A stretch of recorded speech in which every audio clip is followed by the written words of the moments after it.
The big fella, Smithy. He's back. How you going, mate? Kempy, mate, I'm good. How are you? Mate, very, very good. My son turned 1 last night. Oh, well, not last night. Well done. But yesterday, yes. Congrats. He turned 1, so... 12 months. It honestly, whirlwind. Did not feel like it. Feels like yesterday I had him, seriously. Oh, so you ready to go again? No. Number 2? No. Surely. No, don't say that. The wife might be listening.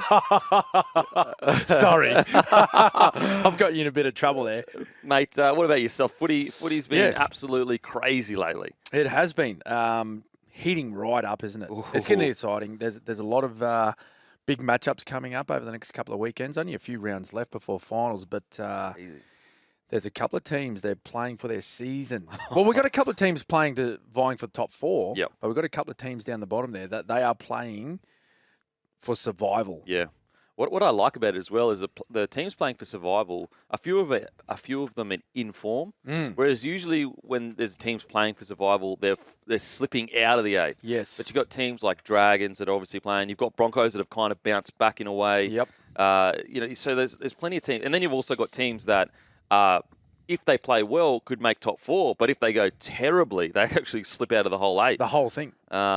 So, yeah, mate, I'm with you. It's an incredible season. Just quickly, though, Storm beating the Panthers, mate. Oh, no, I was pretty happy about that one. Okay. I was I was unsure of how the night was going to go. Obviously, Cleary back, fit and firing. He came up with a brilliant performance the week before.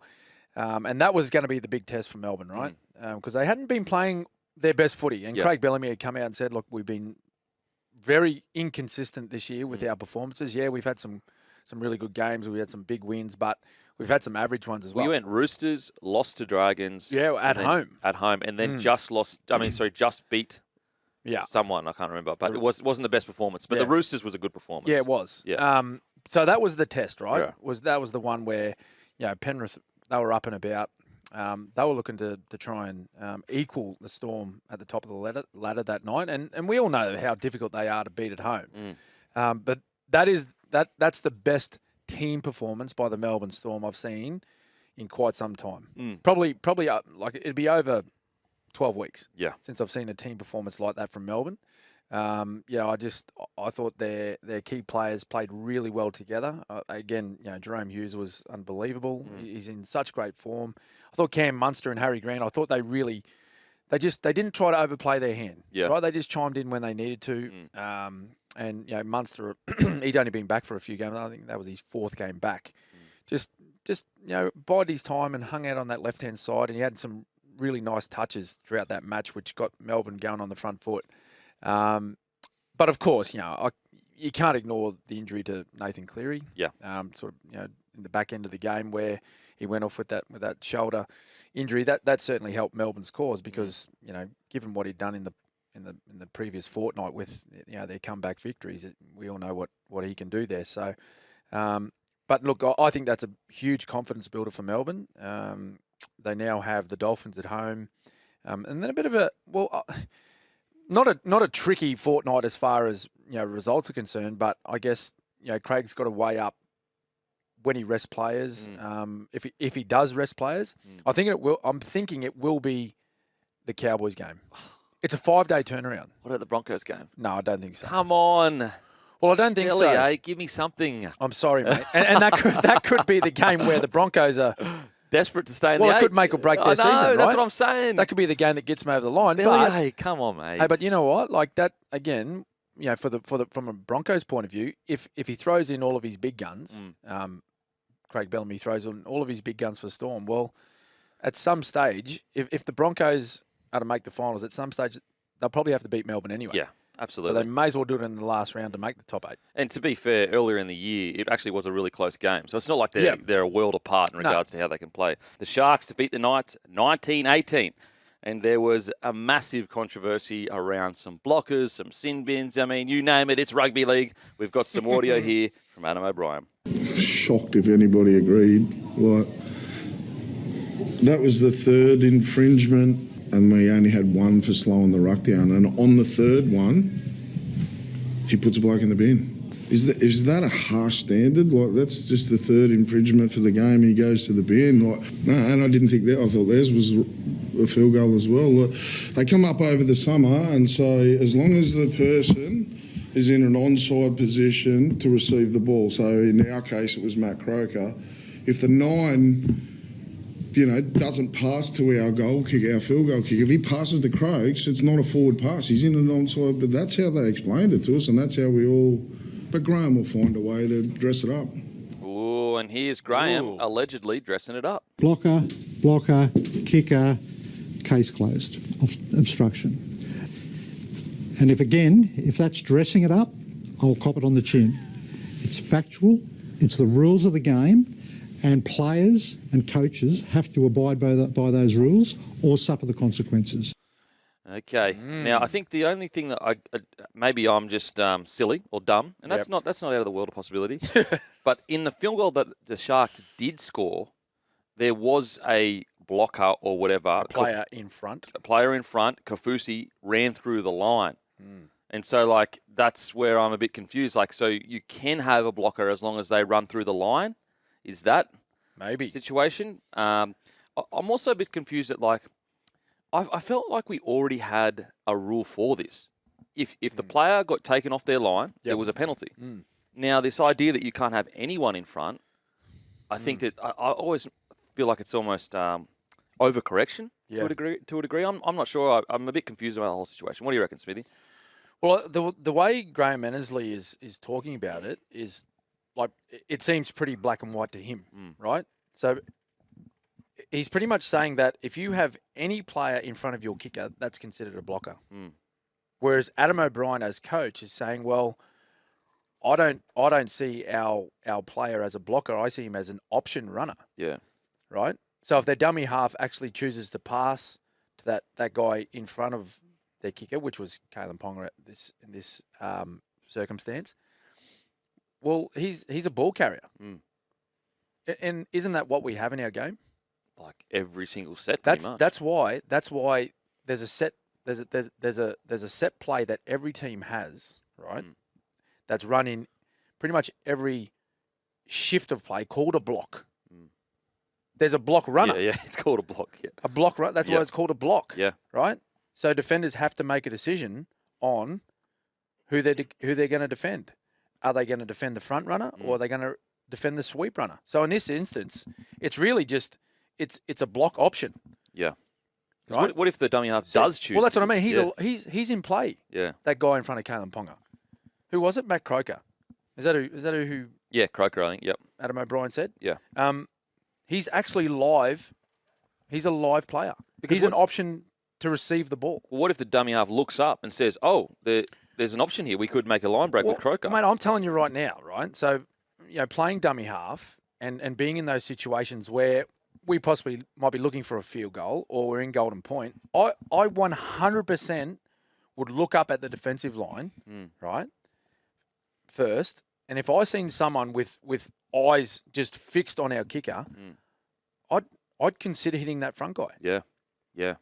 So I don't know how you can actually make it illegal to have a player there ready to run the ball. That's our game. Well, because what you're basically saying is what everyone's thinking. Yeah. You know what the dummy half's thinking. Yes. You're basically making the assumption. I've been in the position of that dummy half for Newcastle. I've been in the position as a defender for Cronulla. So I know what they're all thinking. Yeah. As a defender, mate, you're not your main concern is the kicker in golden point. You're thinking he's going to take a shot, so you zero in on him, and you try and time it to your best ability on the play of the ball, and you just take off. Yeah. Right. Some defenders just half forget about that front runner. So that's what I'm saying. On from the other side of the coin, as a dummy half, you've got to think about those things. Yeah. So I don't know. I get it. I get the old thing where they used to build the wall. That little mini wall right next to the play of the ball, which was crazy. I get that. Yeah.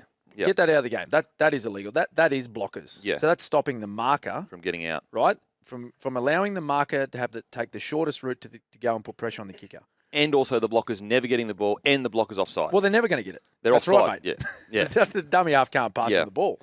But if you position that there, look, this is a rule that the NRL has changed, and like we always say, the coaches have adapted quickly to it. Right? Yeah. They found a little loophole, side hole, whatever you want to call it, and go, okay, well this is how we get around this.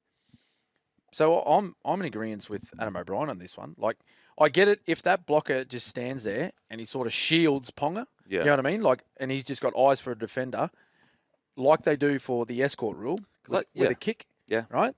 When they don't have eyes for the footy, they just have eyes for that chaser, and then they block them. If they do that, then no dramas, penalise them. But if they're going through and it just so happens to be in front of the kicker as an option runner, right? I'll call them an option runner. That's got to be play on. What I don't understand is, like, we already had rules for this. Like, if a player can intentionally stepped in front of another player coming to get a drop goal, it was a penalty. Yeah, because you're obstructing their run. You're obstructing their run, and I'm not understanding. Also, is the kick that the Sharks did win it on? Kaufusi was in front of the player, and he did run through the line. So is that the difference? Like, because he ran through the line, then possibly. I just don't understand it. So. Possibly. I don't. It seems to me like an overcorrection. I get the idea that we did see, like, for quite a while, we were seeing, as you just said, guys standing beside play the ball and basically blocking markers. Yep. But that's an obvious one because they're not onside. Then they've got no option of getting the ball. But if you're 10 metres across, or let's say 5 metres across from the play the ball, like, you genuinely could get the ball. Like, and so I just. Again, it's rugby league doing rugby league does best, is like overcorrecting for certain little things we might need to tweak. Yep. I like the fact that they got rid of the blockers next to the play the ball, but I just think that it might be a bit. And look, to be fair, Kalen Ponga missed the kick anyway, so like this drama is. But I understand where Adam O'Brien's coming from. So basically, if I understand Graham Annesley correct, you are not allowed to have anyone. Basically, you're basically letting the opposition know we are going for a drop goal no matter what. Well, that's right. Like, which is like, isn't this rugby league? It's all about deception. It's all about setting certain things up to misdirect. Well, that's it, mate. And then it goes back to that play that every team uses.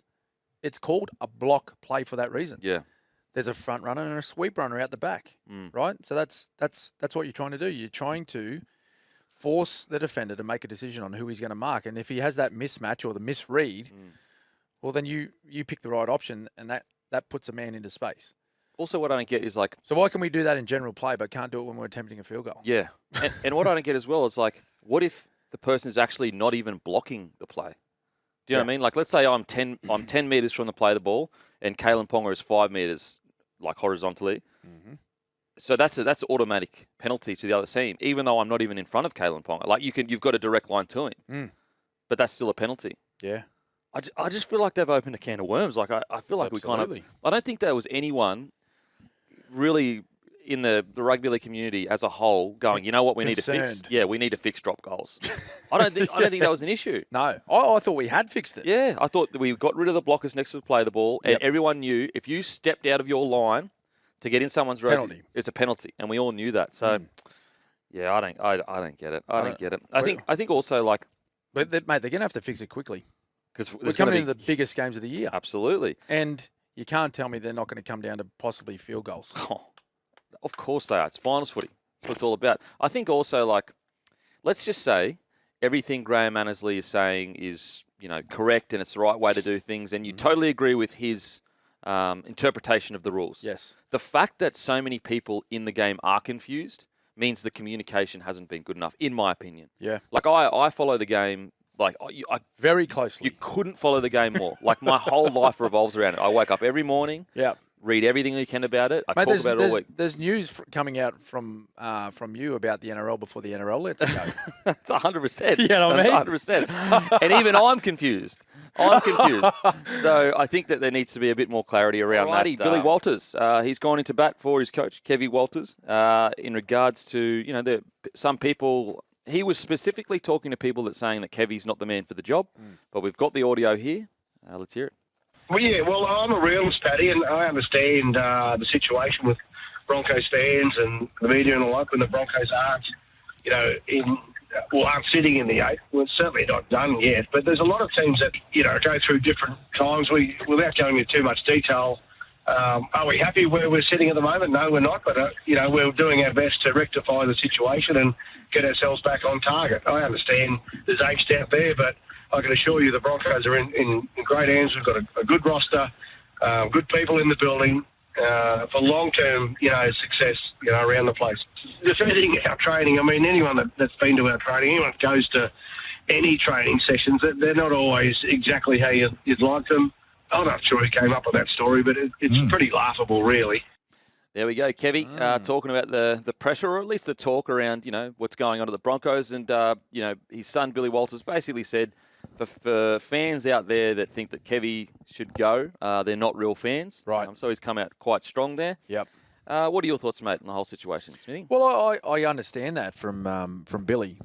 He's not only his coach, remember, that's his dad. Yep, Sure. So he's going to take that quite personal with the reaction from some fans. But, like, the numbers don't lie with the Broncos' performance. So they went, what were they? They were 14th. So when Kevy took over, they come 14th. Then 9th. But the 9th is if they just come 9th, I think it wouldn't be as impactful of how they came 9th. I think it was quite dramatic. Yes. They were leading the comp. Essentially leading the comp and one of the favourites to challenge for the comp. And then they had a historic fall out of the 8. 22, that was, eh? Yeah. 2022. Yep. Then they go 2023, moments away from premiership. Yep. We all know the story there. And then this year, they've just struggled big time. And off the back of being, I think, a lot of people's favourites. Absolutely. After last year and to go on. And look, they've had their issues this year with a couple of suspensions and a lot of injuries, but there's a lot of clubs out there that have had the same. Like, have a look at the two teams running first and second. They've had major dramas as far as injuries. And not just to, any player. They've been to their key position players as well. Munster's played, what, a third of the season? Yeah. Maybe. And, like... Cleary, same. He's been out for a huge chunk. Very, very long time. And you look at some of these other squads, like that. The Bulldogs got smashed with injuries earlier in the year. Sharkies have had Hines and Trindle out for quite a while, a few weeks now. Yep. So I understand. Yes, the Broncos have had to struggle with injuries, but I still think that even with those injuries, they're a good enough. They're a good enough side. Now, I think that the frustration with your reasonable Broncos fan is like, I don't think anyone expects them to be top 4 this year with all the injuries. Like, they're not going, okay, you have to be top 4. Yeah. But I think it's the fact that right now they're 10th and things need to go their way for them to even scrape into the 8. And on top of that, mate, I think they just haven't looked like the Broncos of last year. No. Like, how do you go so close to winning a premiership and then this year they look like a different footy side? Well, with the way that they've played the game. Yeah. You know what I mean? And I've heard Darren Lockyer, probably the Broncos' greatest player. Yeah. He's come out and spoken about how they look like this year. They think it's going to happen for them, right? They haven't gone out there and worked hard early and then earned the right to go and play footy. They just want to go out there and they just want to find the easy points or find the easy way to wins. Yeah.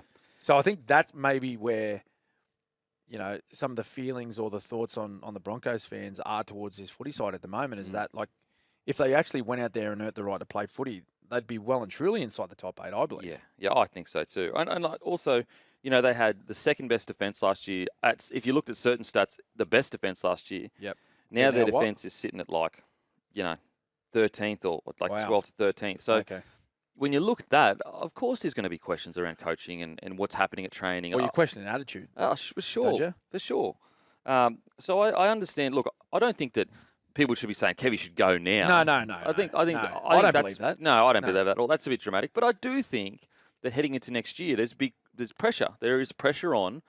You can no longer go, we didn't make the 8, but we had all these injuries. Yep. And to be honest, I don't think Kevy would expect that either. I don't think Kevy would be okay with going into next year and going, we had a bunch of injuries and we didn't make the 8 again. I think he would probably be expecting, no, we need to be back in the top 4 next year. And so, people that are going, he needs to go now, I think that's a bit dramatic. Do they make the 8?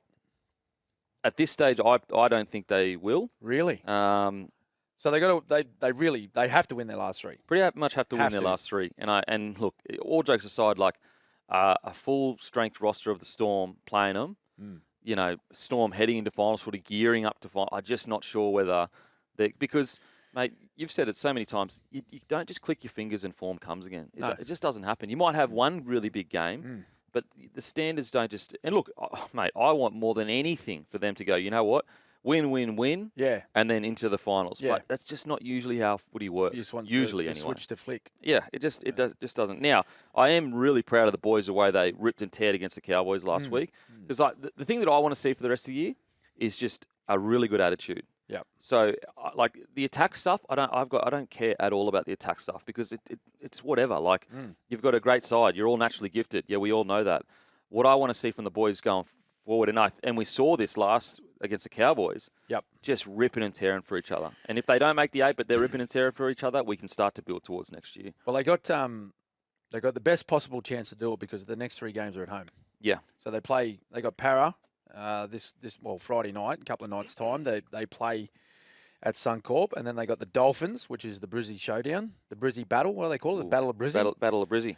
So and Dolphins fighting Tooth and for nail. a finals Yep. berth. Yep. Their very first finals. And then of course we just spoke about that, the blockbuster opening up the last round of the season against Melbourne. Well, look, So it could come down to that one. Well, Like, geez, just wow. quickly, the Dolphin situation. Look what they've had to deal with. Flegler and Gilbert have been gone the whole year. Whole season. Imagine us losing Carrigan and Haas the whole season. Oh, right. Yeah. Like, so Exactly. it'd be tough. Yeah. It'd be tough. I really hope the boys do. Honestly, I wouldn't. It would be so good to see them get into the finals. Yep. But right now, I think it's all about building standards for next year and not accepting anything less than that. The game's going forward. Mate, you know what? If I'm there, I'm thinking, boys, let's do it. Yeah. Like, come on. Like, we've got the team to do this. Oh. Like, they have to beat Parramatta this week. Have to. Yeah. They have to beat Dolphins next week, and then they got to get up and play their best game of the year against the Storm. Yeah. Grand If they final. do that, then you know what? Hey, they're a big chance. Yeah. A big chance. And I tell you what, that off season, although it shouldn't paint over the cracks, you should still review everything the same. But if you do get into the 8, and maybe you get to week 2. I tell you what, that off season is way more enjoyable than not making the 8. Oh, mate, 100%. And the world's ending, and the reviews are much more negative, and everyone's under the pressure. Yep. If you squeeze into the 8 and then make it into week 2, all of a sudden, Yep. the argument of we had a lot of injuries holds a little bit more weight. You go, you know what? When you got your full strength back, you made it to the 8, you got to second week. Okay, we can kind of get it, but yeah, it all just comes down to the next 3 weeks. Seriously. All righty, let's get to some texts. Kempy. Immortal. Jeez. Brisbane injury toll has hit harder than most. It's not the fact key players miss chunks of footy. It's combined weeks of action missing. Walsh, Haas, Reynolds, Mam, Paddy, Piakora all together. No, I'm not. Definitely not saying that the Broncos haven't had injuries. I just think that there are other clubs that have had round about the same injury toll as. I don't think the Broncos have had a uniquely terrible run of injuries. They've had a good run of a bad run of injuries for sure. Yep. And obviously they lost players last year, but that's just part of rugby league. So yeah, I just don't think it's uniquely different to a lot of other clubs. I mean, I remember there was a time. I think it's the Bulldogs and the Rabbitohs have had to get exemptions. Yeah. To bring get players players up. in. Yeah. So I see what you're saying. The Broncos have definitely missed some key players for sure, but so have other teams as well. I got some text here, Smithy. Yeah, we got a few. We actually got a few on the blockers. Hey, boys, how about instead of worrying about the blockers, how about the touchy and the ref pin the offside players? Hey, Why did they not pin them? I don't know. And the bunker's not allowed to rule on offsides. Hey? Yeah. But he can... What? Because they said they can't... They don't have the right angle.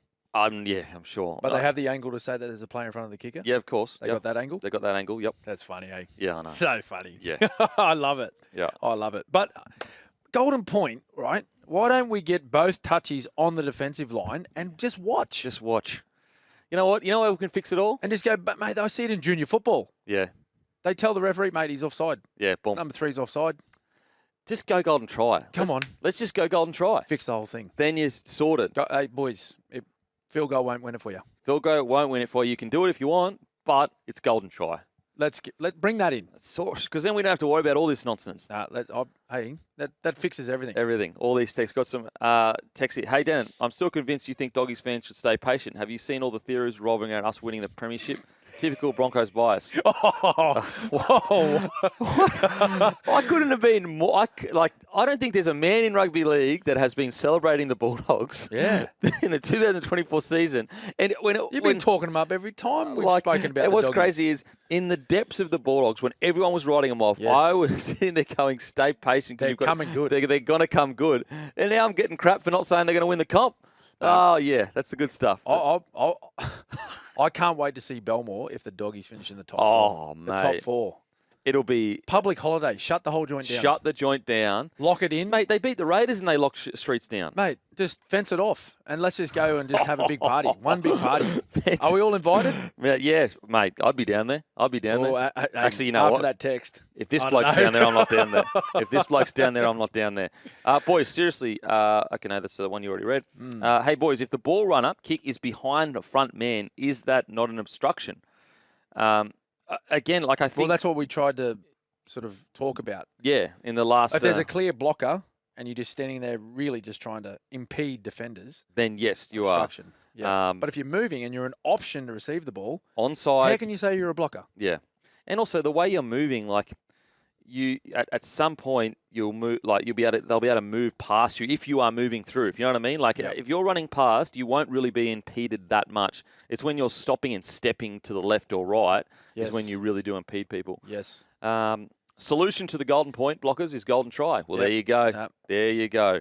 I got some more. Hi Cam. Freddie mentioned the other night. Oh, there we go. During that night telecast, Touchy was officiating his 250th match. What do you guys think? What do you guys do to celebrate such a milestone? And was it a good barbecue? We get this every week. And was it a good barbecue for him back at the Smith household? Mate, no. No, it wasn't at my house because the game was at Penrith. And I went straight back to my hotel room because I had an early flight out. Oh, PB. that is the best. That's from PB. PB. Come on, mate. I tell you what, the audience is pizzling us today. We're getting absolutely peppered. Hey, listen, like I had a good working relationship with the officials. We're not best mates. The Roosters extend Leniu and Watson. Origin debutants Spencer Leniu and Watson have earned themselves finals, eves, paydays after inking 2-year extensions to keep them the Roosters till 2027. The Panthers premiership winner joined the Roosters on a 2-year deal worth around $550K reportedly. And despite starting his time with a bit of a drama, he's been incredible for him. And Watson, I tell you what, such a good story about perseverance, hanging in there. Because not only did he have a lot of injuries, but he was cursed with the old, he plays a bunch of positions, therefore he never gets to have a position. And now the modern game has changed so much that's almost that's a treasure chest to be a player like that in the modern game. Absolutely. Mate, you're a jewel in the crown, really. Absolutely. With that versatility. Like a lot like Tyron Wishart, right, at the Storm at the moment. So, and on top of that, like those injuries that he had, like he was considering hanging the boots up. Connor Watson at 27, so now to get this contract extension, both of them will be at the Roosters until the end of 2027. I think that's massive, and both playing extremely well. Yeah, they had to do it. The Roosters, they had to lock these two down. They've been key to their push. Well, not push for finals, but like locking away this top 4 spot that they've got at the moment. Yeah, absolutely, and I think also both players are very modern players. Because they're momentum, fast, play the ball kind of players, and they'd be hot on the pro. Like if you would put them out in the market right now, geez, there'd be some clubs that they'd be gone in a second. Snapped up. Because they really like Spencer Leniu. He is, the modern day front rower that's a bit shorter, fast leg speed, gets across the ground really well. And you know what, mate? Like off the back of his performances in Origin, I think that I reckon that would have triggered the Roosters to go, hang on a minute. Yeah. We got to lock this bloke down. Yeah. Absolutely. Because they're going to come knocking on the door. Like if you go to that level and in the Origin arena and you perform that well, where you're a standout or you are in the top handful of players, either for Queensland or New South Wales, well, hey, like people stand up and take notice of that. Yeah. And did he stand up? Holy. Yeah. Especially that first game. Yeah. He was unbelievable. Yep. And he you know what, and to be fair, he let down Roosters fans, their members, and his teammates at the start of the year where he missed a whole chunk of footy. Yeah. He missed almost a quarter of the season. But he's come back and played extremely well. Extremely well. Where's your head at with the Roosters? Because, there's two ways to look at it. You could go, I personally look at their season as a whole as a massive success because they went from a team over the last, since 2000, they're back-to-back. 18-19. Really slow start, and then they'd be dying to get into the 8, and they would just squeeze into the 8. What I like about this season is they've flipped that on its head. They've locked themselves in. Yep. The only question is their record against top-tier sides isn't that good. This season. Well, I think, like, for example... Over the last couple. Against Penrith and Storm, their record over the last few years is, like, 0 really wins. poor. Like, it's like 1 or something like that. Really poor. So as I said, there's two ways you can look at it. Well, yeah. Well, but, mate, like, you get yourself into the top 4, then it's anyone's All game, bets are off kind of thing. really, you know. Even like this season, you know, you got to admit this season's the closest season, closest regular season we've had in quite some time. You know, it's really been dominated by 1 or 2 teams, whereas now, like, have a look at there's a race for, there's potentially 6 sides that could finish top 4, and there's two or three outside of the top 8 that could potentially force their way into the top 8 by the end of the season, which is in 3 weeks' time. So, but I've really liked the way they've gone about it. I do know that we just had one of our listeners text in that record against top 8 sides this year for the Roosters. It's 3 from 7, I think they said. Yeah, so 3 wins, 7 losses against top 8 sides. So it's not great reading, I guess, because obviously once you get to finals, you're playing top 8 sides. Yeah. So they're going to have to find a way to try and change. They're going to have to change the way they played slightly against those teams because, you know, like the Storms and the Panthers and these type of teams, they've worked out a way to keep the Roosters at bay. With the Roosters, what's surprising about that is they have essentially the most rep players. So that extra tier of finals footy. Yeah, well, Storm only had a couple this year, didn't they? Yeah, and like when you look at their side, like, you know, Penrith have got a stack. They've got a stack, but like across the board, international wise as well. Oh, I suppose, yeah. Yeah. Like basically this whole team is international. Barring what? Sammy Walker? Maybe Dom Young and Sam Walker. Yeah. Well, Dom Young, he played for England. Yeah, apologies, yeah. Suoli'i, but he played for Samoa. Like, you're pretty much looking at an international side. Yeah.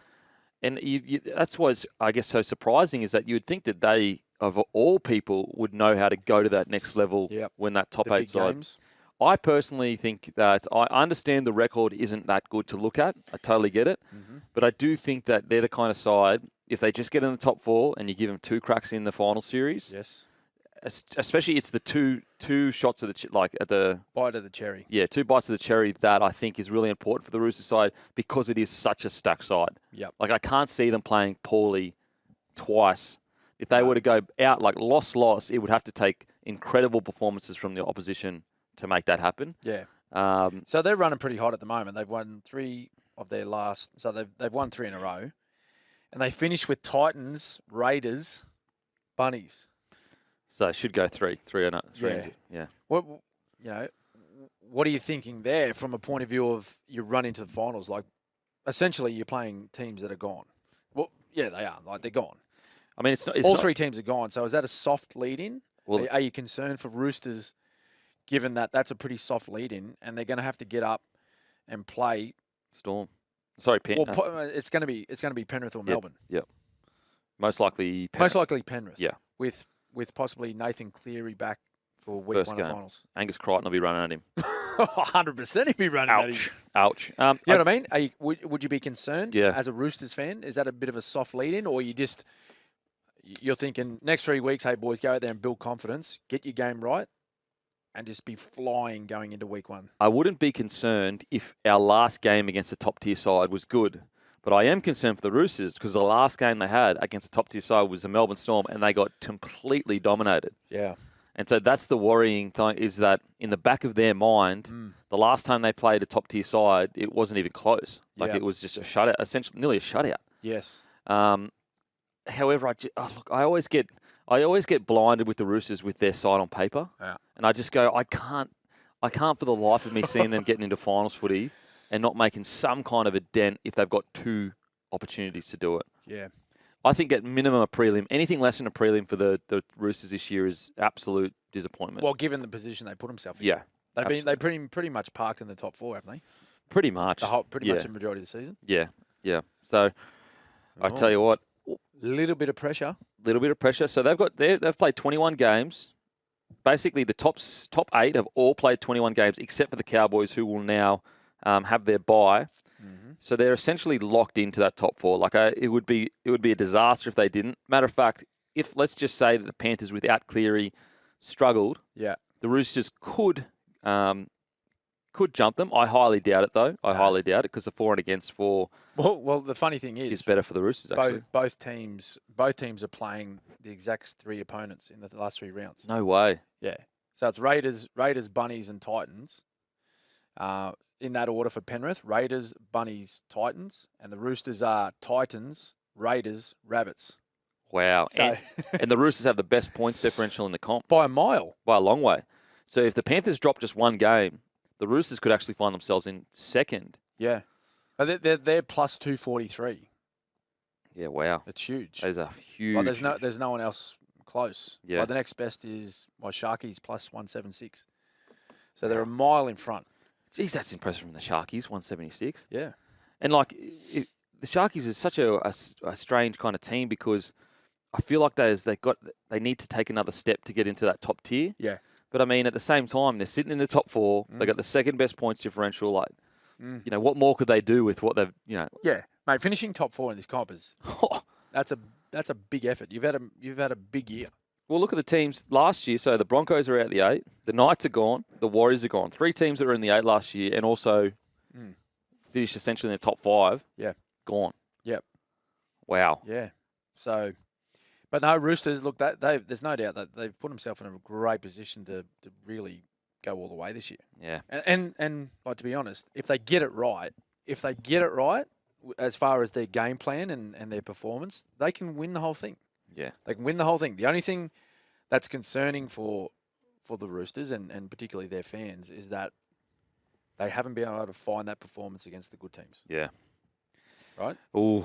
So that game was in Melbourne you're talking about, against Storm. Yeah. Like, they just had nothing. Literally, Scored 8 points. looked like a different side was playing to what we'd been seeing from the Roosters. Were they missing anyone that night? I don't think so. Or was that after Origin? I don't think so. I think they were pretty good to go. If anything, I think the Storm were missing Munster. Wow. Yeah. 2003, Yep. Melbourne Storm season, debut season, 2002, mate. Yep. Played twice at halfback. Yeah, well, that's where I Speak debuted. to me. Yeah. What's doing? Well, I played all of my junior footy in the halves, not as a 7. Although I did play a little schoolboy rep carnival as a 7, under 12s. But no, grew up playing 5'8", number 6, and then when I joined Storm, they just said, "No, mate, you're wearing the number 9. Just turn the 6 upside down." But anyway, so that the way that debut came about, that debut game, it was against the Bulldogs. So it was really in unfortunate circumstances. Marty Turner, who was filling in for Matt Orford at the time, he was involved in a traffic accident. So I was rushed down to play the Bulldogs. Like, I come down, I think I had the captain's run, and then played the game at Olympic That's right, because Park. back in those days, you weren't just in a top squad usually. Like, you'd almost... No, well, mate, there was top 25. Yeah. So they were very small squads. Yeah. I was in Brisbane. I was driving home from training at our feeder club, North Devils. Yeah, right? the Devils. North Brisbane. And the phone rang. Oh, no Bluetooth back in the day, right? So pulled over. Yeah, I'm sure you did. Pulled over and took the phone call. And they said, "Mate, what are you up to?" And I was like, "Oh, I'm coming home from training." And they said, "Well, mate, we need you on a flight to Melbourne. You're playing first grade this week." So rushed down to Melbourne. Played against the Doggies. They were a red hot side that year. Yeah. 2002. Oh, 2. Yeah. So we played them in round 5. And I went out there. I made 34 tackles. I reckon I tackled Steve Price about 30 times. Yuck. Right? Mate, how's his go? You're running Veteran front rower playing at a young rookie on debut at halfback. Hey, typical front rowers, mate. Toughen up pricing. Yeah, jeez. But no, we lost that one. But then I backed up the following week, got the nod again. Wore the 7 jersey that time. My debut was 18. Was this with the chops? Yeah, the chops back then? No. That was maybe 2005. Okay. That was just a little preseason silly thing we did. Looking back at it now, geez, what were we doing? And we played the Dragons and we had a win. But that was my first taste of NRL footy, 2002. So anyway, 03 comes along. The Storm signed Craig Bellamy at the end of 02 to come into 03. And I've spoken a little bit on this show about Craig and his influence on, yeah, not only my career, but everyone at the Melbourne Storm, and he's been the coach ever since, right? So he coached me in all bar 2 of my matches. Wow. Martin Murray was the coach of the Storm in my first 2 games for the club, and I think we were lucky that we signed him. Like, his record speaks for itself, and he's still continuing now. Like, when people look at the Storm and go, surely this is the year. They're gone. Surely. Mate, nope. every year. Have a look at the ladder. They're on top. It's insane. Right? It's they're probably one game away from locking away a minor premiership. Another one. No, I'm just. It was funny hearing back some of that commentary. So that was round 1 of 03, where Billy. I think he was named to play in the centres, and Robbie Ross was our fullback, right? Robbie Ross was one of the great fullbacks back in the late 90s, early 2000s, but he had a back injury, so Billy got shifted to fullback. Never played fullback in his life. What? He'd never played fullback. What was he? Winger? Well, centre winger. I think he played a little bit of halfback growing up in Innisfail. What? Right. So anyway, obviously, Craig sort of knows a fair bit about footy, so he said, "Mate, this bloke might go all right at the back." Oh my God. And we were getting beaten. I think it was it 22-6, something like that, at halftime, right? And we come back and won the game. Billy scored a try right on the stroke of halftime, scored in the corner, and then we fought back and we won pretty much on the bell. Like the Sharkies were attacking our line. They tried to put a little grubber through. Peter Robinson trapped it, picked the ball up, gave it to Steve Bell. He raced downfield and offloaded to Matty Geyer, and that's you heard that commentary there where we snuck home for our. That's where the whole round 1 victory started. No mate. way. It went all the way back to then. Wow. 03, right? And imagine how Craig's never lost a round 1 game. Holy. So we were pretty. Yeah, it was pretty close to not starting in 03. That's crazy. And you just never know what happens after that. Oh, who knows? Yeah. Mate? Who knows? But anyway, we had a bit of an up and down season that year because like Craig had come in and he changed a few things about the way we played, and we had a whole bunch of rookie guys that year. Myself, Billy, Dallas Johnson, I think Jake Webster was there, Ryan Hoffman, a whole bunch of players playing that season. So we were getting our heads around what it took to be first graders, let alone trying to compete for a premiership. But we found our way into the finals, and we ended up playing the Raiders, I think it was, in the first semi. And mate, I was that nervous. I was nervous but excited and pumped up, right? And I think we won the toss, and back in the day, our mindset was let's kick off. Let's kick off and let's get into them early, right? Yeah. So anyway, we're playing at Canberra. Line the ball up. I'm kicking off. Whistle goes. I come in. Whack, mate. I kicked it into row 5. And I'm thinking to myself, finals game. I'm thinking to myself, oh no, that's my first effort in a semi-final of NRL football. Oh no! Imagine what Bellyache was doing. Oh my God! Oh, you can only imagine. Because the tone is set. Like everyone's looking around, going, "Oh no, mate." Looking at him going off, look at him go off now, and he's 65. Mate, he was only 43 back then. Imagine him going off back then, mate. It would have been unbelievable scenes. Anyway, so from there, I was just like, mate, something's I got to make up for this. Anyway, so I ended up scoring a try, and it was one of the funniest tries I've scored my entire career. I didn't score many, so I remember pretty much all of them. It was the last tackle, right? And I had Matty Orford out to my right, and we got tackled about a metre from the try line, and I picked the ball up, and I go to pass the ball to Matty Orford, but I see the defence out wide sort of start to rush. You rush up. So I sort of half dummy or balk. And then I had Simon Wolford, who was the opposing dummy half for the Raiders. He was under the sticks. And he was standing, and he sort of stopped and waited to see what I was doing. And then I took another little step, and I half showed again.